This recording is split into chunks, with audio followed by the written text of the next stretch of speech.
A presença do anticristo tem o selo da história. Quando surgiu? De onde veio? Quem é ele? Somente a Bíblia tem autoridade para desvendar este mistério. E a história universal comprova a autenticidade da profecia do livro de Daniel, capítulo 7. Na primeira parte desta série, nós vimos que o quarto animal fazia em pedaços e sobejava. E ele era diferente de todos os animais e tinha 10 chifres. O que representa os 10 chifres do quarto animal? Os 10 chifres correspondem a 10 reis que se levantaram daquele mesmo reino. Confira Daniel capítulo 7, versículo 24. Nenhum professor sincero de história nega este fato, que desde o ano 351 até 476 de nossa era, houve a queda do Império Romano. As tribos bárbaras e germânicas invadiram e dividiram o Império Romano Ocidental em 10 reinos. Estes reinos deram início aos países da Europa moderna.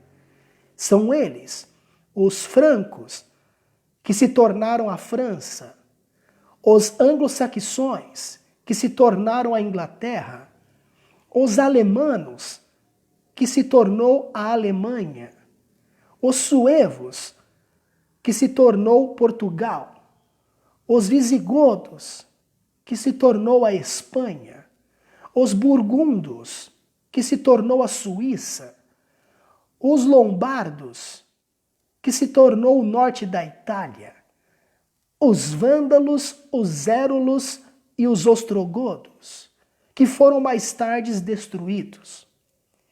É incrível, meu amigo e minha amiga, como a profecia e a história andam de mãos dadas. A profecia diz que entre os 10 reinos europeus, ou entre os 10 chifres, subiu um outro chifre diferente e mais forte de todos os outros, e que arrancaria 3 reis.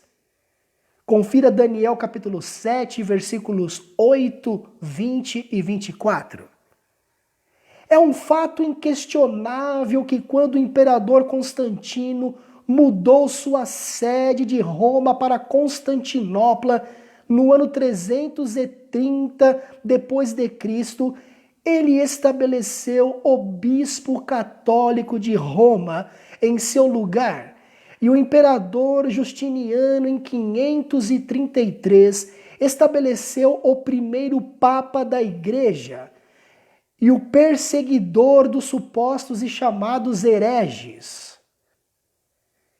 3 reinos arianos foram completamente destruídos, porque não queriam submeter-se ao novo domínio político e religioso dos papas. Os vândalos, os érulos e, por último, em 538, os ostrogodos. Foi assim que nasceu o poder de Roma papal, ou seja, o anticristo. Apocalipse 13, versículo 2. O papado nasceu quando a igreja de Cristo entrou em apostasia. Na segunda de Paulo aos Tessalonicenses, capítulo 2, versículos 1 a 4, já falava sobre esta apostasia que teria que vir primeiro. Vamos agora selar a profecia identificando a presença do anticristo. O versículo-chave é o 25 do capítulo 7 do livro do profeta Daniel. Diz assim: proferirá palavras contra o Altíssimo. Todos os títulos papais são blasfêmias contra Deus. Por exemplo, a palavra papa em latim significa pai. Jesus disse que a nenhum líder religioso deveríamos chamar por pai. Confira Mateus 23, versículo 9. Um outro exemplo de títulos papais: cabeça da igreja, ou o sumo pontífice, que significa a ponte, ou o rei do céu e da terra. Mas a palavra de Deus em Colossenses capítulo 1, versículo 19 diz que só o Filho de Deus pode ter este título. A história mostra que o Papa Leão XIII disse certa vez: nós ocupamos nesta terra o lugar do Deus Todo-Poderoso. E disse também: o Papa não é somente o representante de Jesus Cristo, mas ele é o mesmo Jesus Cristo oculto sob um manto de carne.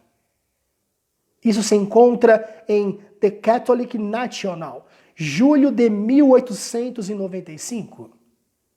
Esta besta ou poder é repleto de nomes de blasfêmias.